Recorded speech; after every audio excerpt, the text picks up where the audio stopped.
안녕하세요. 주린이를 위한 오늘의 경제 뉴스의 야너주 김파고입니다. 자, 오늘도 여러분들과 함께 주린이라면 꼭 알아두어야 할 오늘의 경제 뉴스 5가지 빠르게 살펴보도록 하겠습니다.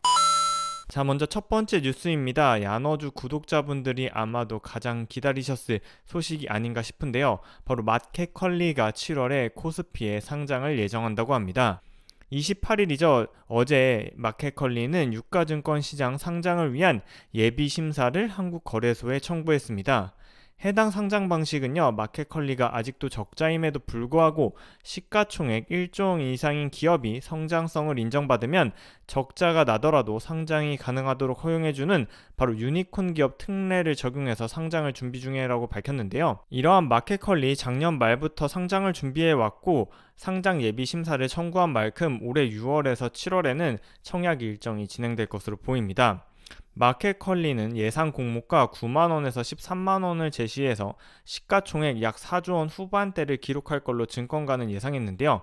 과연 마켓컬리가 어느 정도의 몸값을 기록할지도 향후에 살펴봐야겠네요. 참고로 작년에 나스닥에 상장한 쿠팡의 경우에는요, 상장 직후에 몸값이 100조 원에 육박했다가 현재는 주가가 많이 낮아져서 시가총액 38조 원에 달하고 있는데요. 이는 쿠팡의 2021년도 매출액 22조 원에는요, PSR 1.7배에 해당합니다.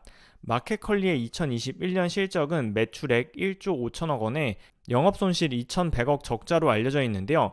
이러한 마켓컬리가 쿠팡과 같은 PSR을 적용받는다면 사실 3조 원대가 나와야 하지만 마켓컬리는 이보다는 조금 더 높은 시가총액으로 상장 예비 심사를 청구한 것으로 보입니다. 자, 이렇게 마켓컬리가 28일인 어제 상장 예비 심사를 청구하면서요, 과연 1분기에 조용했던 공모주 시장에 다시 활력이 불어넣을지가 기대되는데요. 앞으로 남은 공모주 중에서 공모주 대어로 꼽히는 종목들은요, 바로 원스토어, SK쉴더스, 마켓컬리, 오아시스, CJ 올리브영 등이 있고요. 이 중에서 가장 빠른 상장 일정으로는 상장 예비 심사를 가장 빨리 청구한 원스토어가 그 다음으로 SK쉴더스가 될 것으로 보입니다. 이러한 기업들 외에도요, 1분기에는 공모주 시장이 한산했지만 다음으로 카카오 모빌리티, 쓱닷컴, 교보생명, 현대오일뱅크 등이 올해 상장을 준비하고 있기 때문에요. LG에너지솔루션 이후에 잠시 주춤한 공모주 시장에 다시 활력을 불어 넣을 수 있을지 야너주 구독자분들 한번 기대해 보셔도 좋을 것 같습니다. 자, 오늘의 두 번째 뉴스는요, 바로 테슬라입니다. 테슬라가 다시 1000슬라에 도달했는데요. 테슬라가 올해 초에 주가가 큰 폭으로 떨어지면서 700불까지 떨어졌었지만 다시 1000불을 넘어서는데 가장 중요한 뉴스는 바로 2년 만에 액면 분할을 추진한다는 소식입니다. 테슬라는 2020년 8월에 주식을 이미 5대1 비율로 액면 분할을 했는데요. 이번에 몇 대 몇 비율로 액면 분할을 하게 될지 아직 정해지진 않았지만요.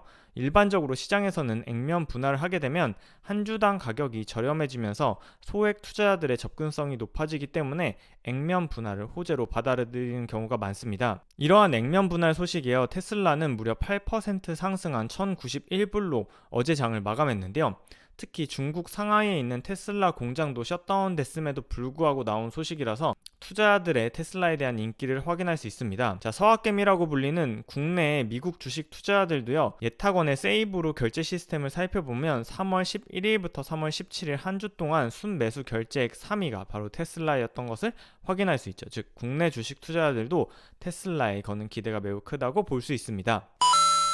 자, 야너주가 뽑은 경제뉴스 세 번째는요, 바로 현대산업개발의 등록 말소가 될지 여부입니다. 국토교통부는요, 지난 1월 발생한 안타까운 사건인 광주 화정 아이파크 붕괴 사고의 시공사인 HDC 현대산업개발에요, 등록 말소 또는 영업 정지를 처분해 줄 것을 서울시에 요청했는데요. 국토교통부가 서울시에 이렇게 처분을 요청한 이유는요, 현대산업개발의 본사가 서울에 있어서 처분권이 서울시에 있기 때문입니다. 만약 현대산업개발에 정말 등록 말소 혹은 영업 정지 처분이 내려지면요, 현대산업개발은 기존의 수주한 산업에 대해서는 사업을 계속해서 진행할 수 있지만 신규 사업 수주가 금지되면서 주가에 매우 부정적으로 작용할 것으로 보입니다. 특히 국토교통부가요, 이번에 현대산업개발의 광주 화정 아이파크 붕괴 사고를 겪으면서 원 투 스트라이크 아웃을 도입했는데요. 건설 현장에서 부실 시공으로 인해서 일반인이 3명 또는 근로자가 5명 이상 사망하게 되면 건설업 등록을 말소시키는 건설산업기본법을 강화하는 내용을 추진하고 있습니다. 최근 중대재해처벌법에 더해서 이렇게 건설산업기본법에 대한 규제가 강화되면 아무래도 시공사 측에서는 더욱더 사업을 하기가 어려운 환경이 펼쳐질 것으로 보입니다. 이렇게 건설주에는 시장의 분위기가 매우 냉랭한 반면에요, 건자재 업체에는요 요즘 주가 움직임이 매우 좋습니다.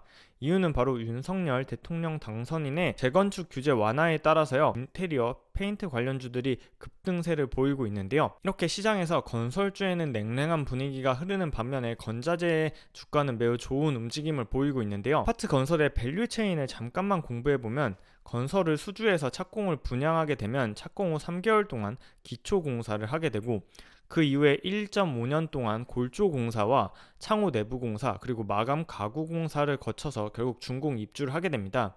이러한 밸류체인에 따라서 어떠한 기업들이 앞으로 건설 경기가 호경기에 진입했을 때 어떠한 기업들이 수혜를 볼 수 있는지 이미 주가가 빠르게 선반영을 하고 있는데요. 이러한 공부가 잘 되어 있지 않다면 주가가 급등한다고 해서 따라 사기보다는 먼저 건설의 밸류체인에 대해서 공부를 해본 다음에 정말 어떤 기업이 수혜를 받을지를 먼저 공부해 두는 것이 필요하겠습니다. 자, 네 번째 뉴스도 건설 경기 관련된 뉴스인데요.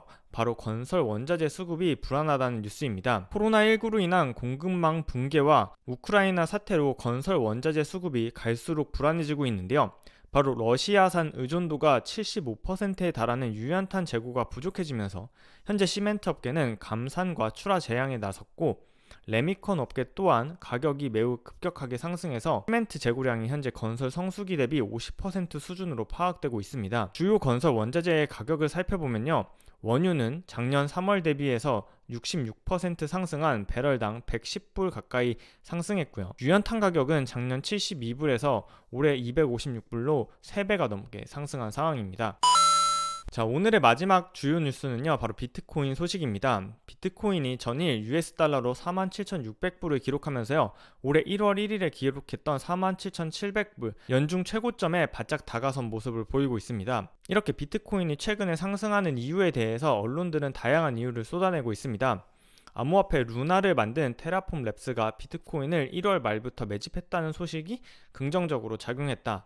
또 3차 대전이 일어날 거란 우려에 디지털 금이라고 불리는 비트코인이 상승했다.